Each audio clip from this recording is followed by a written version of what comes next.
En Moaña investigan a procedencia dunha tonelada e media de cascallos que apareceron no interior de garrafas de auga de 5 litros a carón duns colectores do lixo. O parecer é entullo procedente dunha obra de rehabilitación.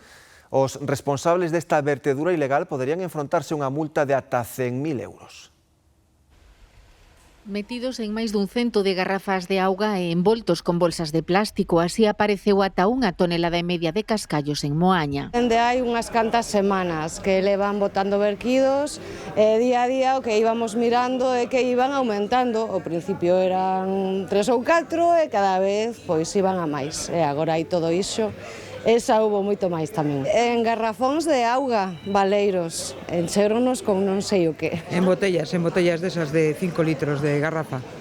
O entullo, que podería proceder dunha obra de rehabilitación, apareceu a carón destes colectores en San Chilán, nun lugar prohibido para o depósito deste tipo de residuos. Teñen un punto limpo onde poden chamar e facer todas estas cuestións, pero a xente igual é máis práctico tirar aí.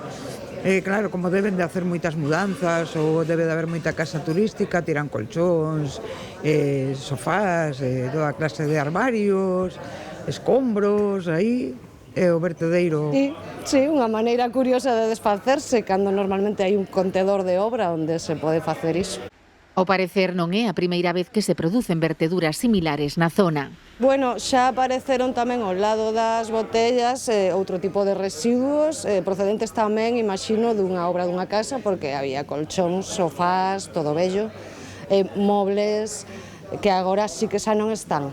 Pero houve tamén todo acumulado aí, non tiñamos nin espacio para aparcar. Que de día de noite verten aí de todo, colchóns, escombros, aceite, de feito veñen pola noite ou así cando non hai moita xente por aquí. Pode estar aí unha semana ou o que sea.